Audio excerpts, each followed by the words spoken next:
we're going to the Health Hub store, Times Square in Ballincollig, where I'm joined by Anneliese Dressel. Good afternoon to you, Anneliese. Good afternoon, Patricia. On a wet and a windy and a rotten old day out there. Yeah, pretty miserable. All right, I was down in the regional park this morning and it is just so waterlogged and drowned. I haven't seen it like that for years. Well done, but you got out for your walk.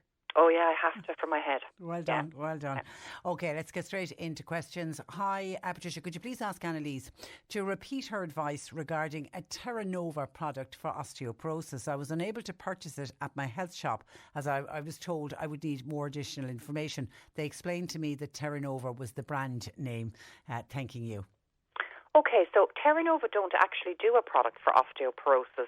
I wonder, was I talking about maybe vitamin D and vitamin K, the importance of that for osteoporosis? So vitamin D, very important to help you absorb calcium from your diet, and vitamin K then is very important for you to get the calcium out of your blood onto your bones in a healthy way. The disadvantage about taking high doses of calcium increases the risk that it will harden the arteries around your heart and increase your risk of heart disease. So a lot of the natural supplements won't have calcium, but the other things. Now, there are a couple of other supplements that we get very good results and feedback from. One is a company called Nature's Plus. They do a very expensive one, which is called Garden Bone Support, and we've had amazing feedback on that. And they also do a cheap and cheerful one, which is basically Nature's Plus, calcium, magnesium, and vitamin D and vitamin K, and that's exactly what it's called. And then BioCare do a nice one called Osteoplex. So they would be more complete, and they'd have a bit of calcium, vitamin D, vitamin K2, boron, a little bit of vitamin C and magnesium in there as well. I'm wondering, would that be the same advice for Kay, who's recently been told that she has osteopenia in her hips but not in her spine, and is wondering what type of calcium supplement would you recommend? You see, I'm not a big fan of taking a lot of calcium, Patricia, and I know there was a doctor on the radio about 3 years ago, and he was vilified for saying that osteoporosis is not a lack of calcium in Ireland, it's a lack of vitamin D. But actually it makes sense because we have a lot of dairy in our diet, so we do have plenty of calcium in our diet. But for about 8 months of the year, we don't have any sunshine. So I think vitamin D is much more important, and take at least 1,000 IUs of that. And if you do want to take calcium, don't take the calcium carbonate, which is much more likely to cause kidney stones and problems. Take something that is calcium citrate, and don't take a very high dose.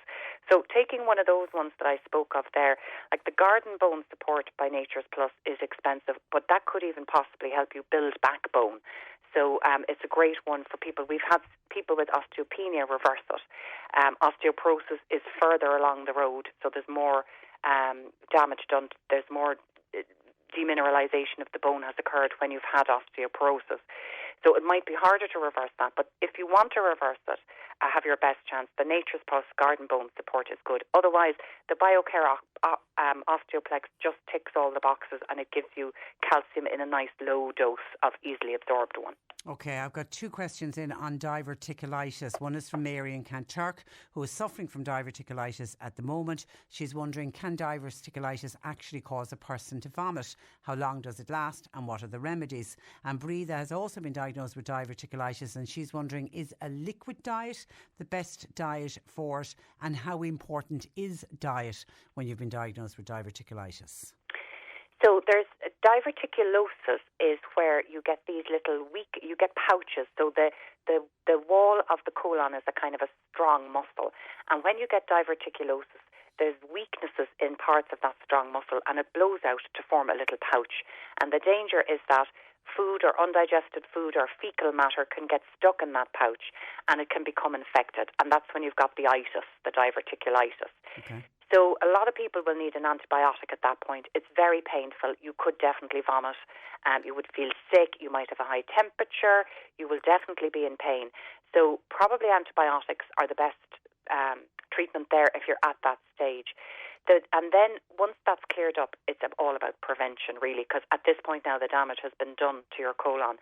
Things like constipation or recurrent diarrhea, Patricia, they're all things that would weaken the wall of the bowel.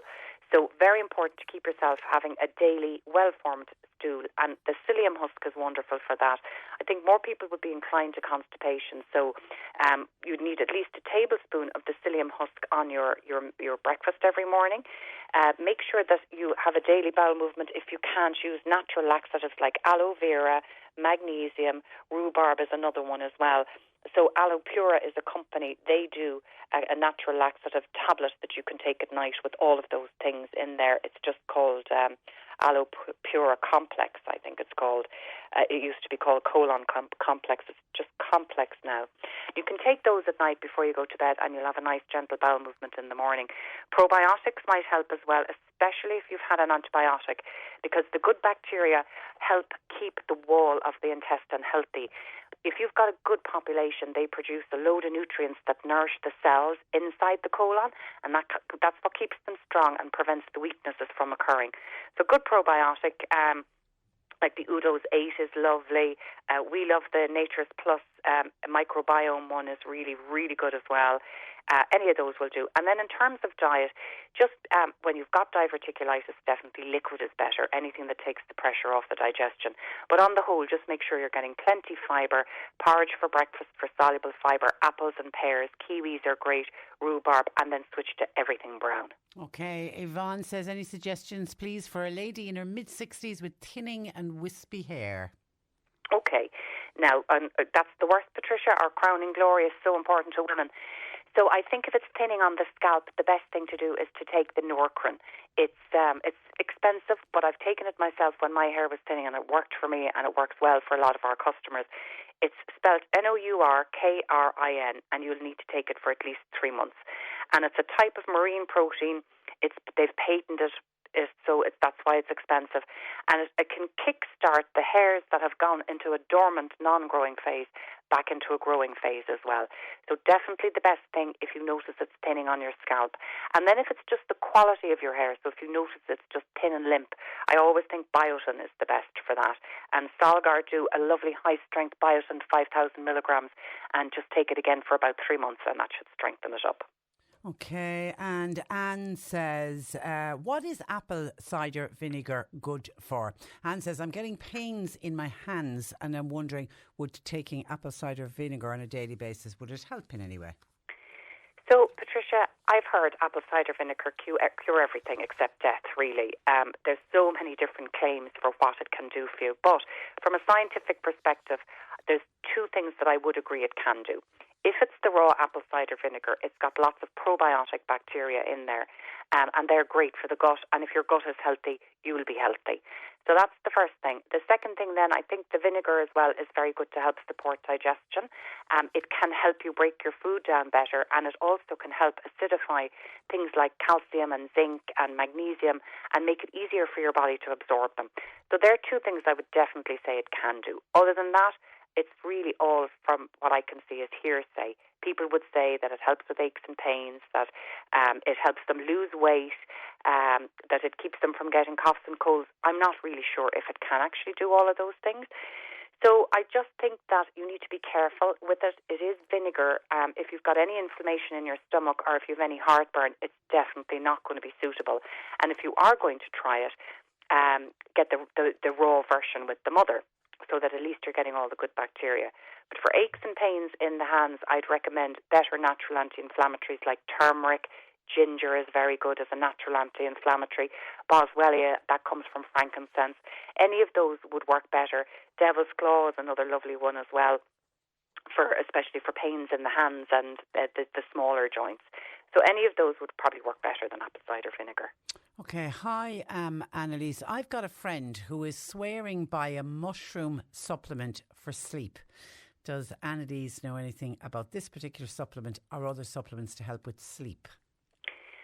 So, okay, mushrooms, I'm a big fan of mushrooms, Patricia. They've actually been used by the Chinese for over 2,000 years as medicine. They are amazing, and I've seen amazing results with them. Like, for example, reishi mushroom is one of the most powerful antiviral mushrooms. They've actually started studying it now to help with with herpes, genital herpes, because it seems to work better with less side effects than the antiviral medications that they put people on. So I'm a great believer, but I can't say I've ever heard that it would work for sleeping. Great for the gut, great for the immune system, helps your body fight cancer, fight viruses, fight bacteria, very good for healing anything in the gut, very supportive of good bacteria in the gut. So all of those reasons mushrooms are great. I'm not sure for sleep. Now, it could be there are certain drinks that are on the market now at the moment that have mushrooms added into them. So maybe that could be something that she was talking about, and it might be what's in the drink. So normally what you take for sleep, you try valerian, which is great for kind of relaxing. That's a great herb. It's great for relaxing muscles as well. So if you're a bit tense going to bed, it's lovely. L-theanine is another lovely one to kind of promote very calm brain. All the natural remedies, they don't actually knock you out. What they do really is they just make you feel very relaxed. So the ones that work well here in the shop, the Dr. Vogel Valerian, of course, is a popular one. And then there's one by a company called NHP, Natural Health Practice. And actually my own fella and my sister take this as well because it works really, really well. It's called Advanced Sleep Support, and you take it for about an hour before you go to bed, and you do get a much deeper sleep. So I've been reported from them. Okay, so there are a lot of natural supplements out there. What causes a blocked ear, says this listener? And if you're going to say it's earwax, which the listener thinks it is, how do you remove earwax? Yeah, so I'd say that's probably the first thing. Hopefully it is just earwax. You can go to the doctor, they will syringe it, or you can get an ear candle from the health store. And an ear candle works on the basis that it's made from wax, you light it and you put it in, and it forms a kind of a vacuum with gentle heat that pulls the wax up and out. Very, very, very effective. The ear candles can be a little bit daunting for people when you're using them for the first time. So get somebody to help you. But actually after that you won't look back. They work really, really well, especially as well if you've got any sore ear infection. If there's a mucus build-up, they're very soothing for that as well.